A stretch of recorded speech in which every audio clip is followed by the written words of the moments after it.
Olá, no sétimo ano, na unidade Descobrir o que Sabemos, no livro de atividades, na página 2, tem alguns digamos, mapas mentais, né? Realizados pela Positivo, que são bem interessantes com relação ao conteúdo. Tem um resumo, né, de todo o conteúdo. É bom que vocês parem para dar uma lida nesses mapas mentais e fazerem anotações a respeito do conteúdo. Por exemplo, na página 2, tem falando sobre os pressupostos realistas de Platão, né? Que ele cita Sócrates e tudo mais. Aí tem esse mapa mental, no caso, que é bem interessante. Ele diz assim, tudo que não é verdade é mentira, tem um questionamento. E tudo que não é mentira é verdade, então vamos pensar a respeito disso. Então os pressupostos realistas, eles buscam isso. Essa correspondência com a verdade, com a realidade, no caso, né?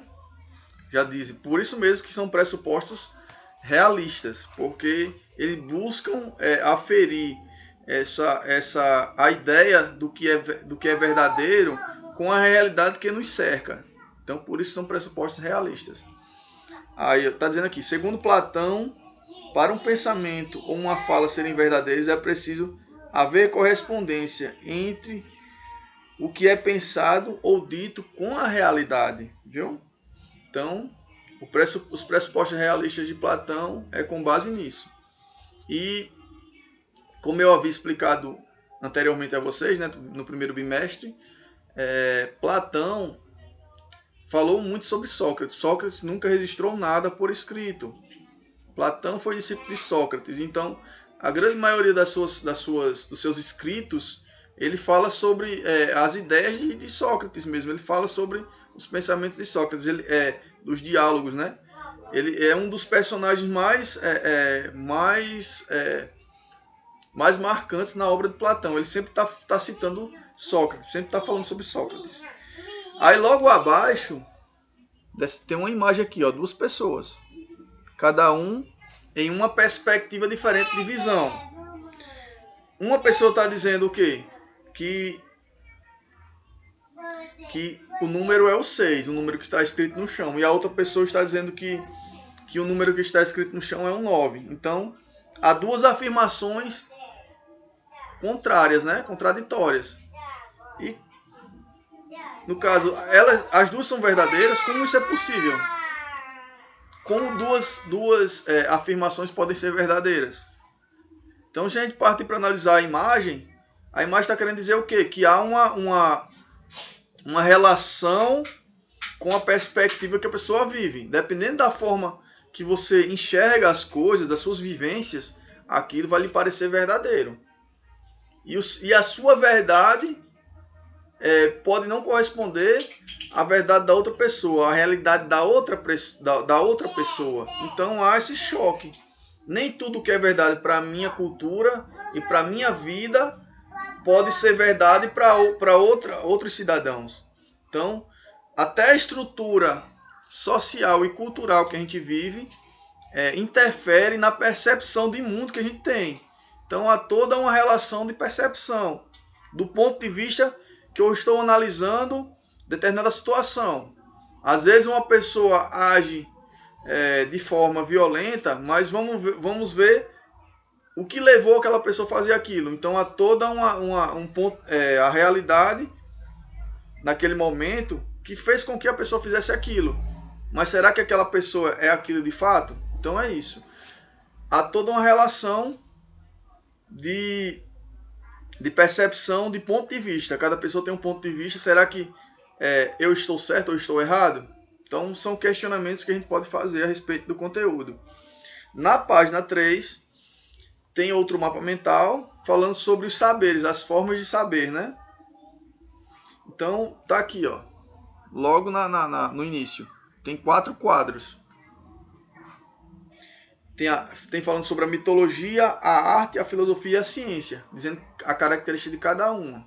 Eu quero que vocês leiam esses mapas mentais, são bem interessantes. Ó. A mitologia está dizendo está presente em diversas culturas do mundo.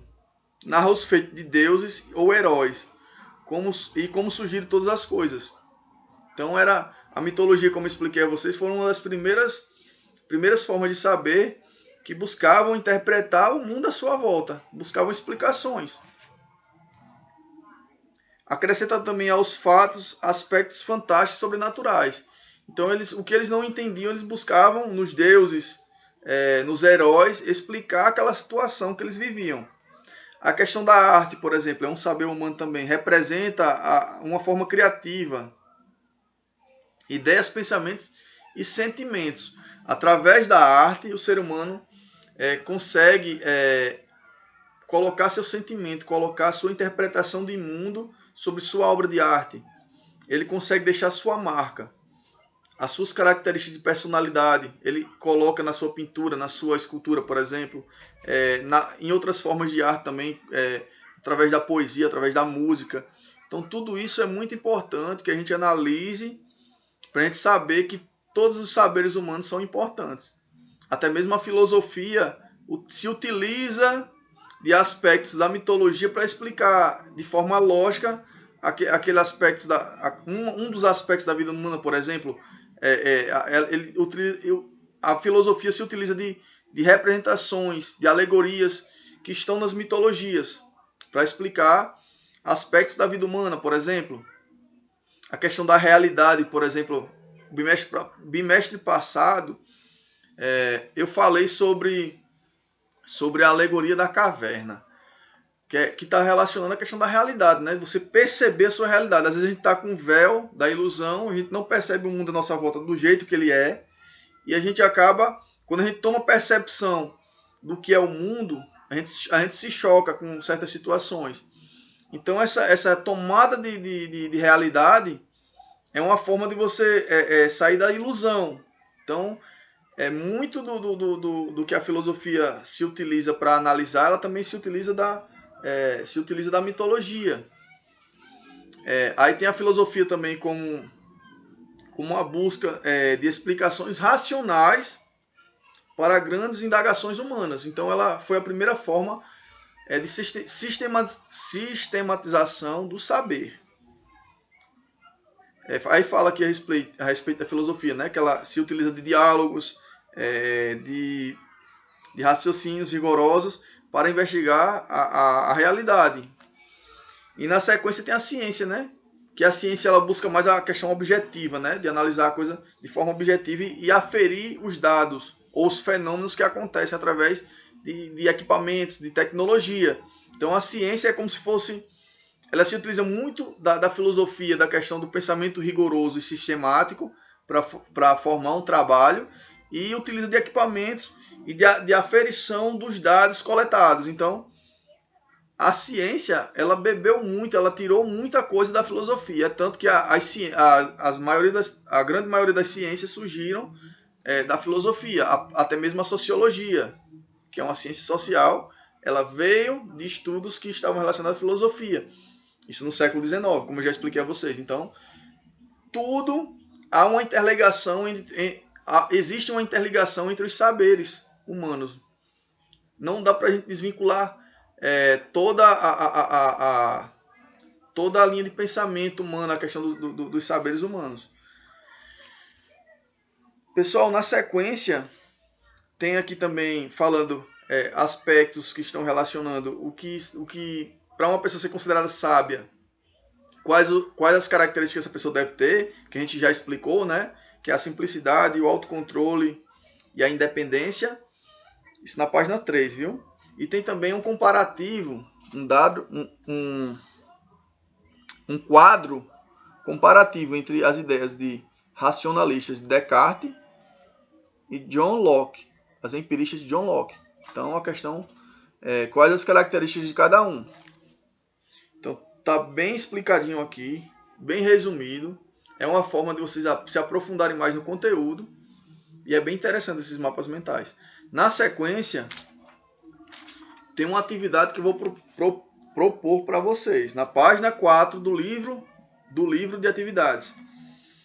Que eu quero que vocês interpretem esses ditados populares. Esses ditados populares aqui tem emojis. Para vocês interpretarem através das imagens, né? Por exemplo, o primeiro emoji tem uma carinha com o nariz comprido e tem umas perninhas curtas. Então você vai dizer que ditado popular é esse. Aí aqui o segundo tem um emoji com a mãozinha de pare, o outro fazendo careta como se comeu algo bem amargo. Aí tem um emoji com o nariz comprido e tem um cupcake docinho. Então vocês vão interpretar que ditado popular é esse. Então a questão 1, A, B e C, vocês vão ter que realizar. Então a atividade consiste em vocês fazerem as questões 1, 2, 3, 4.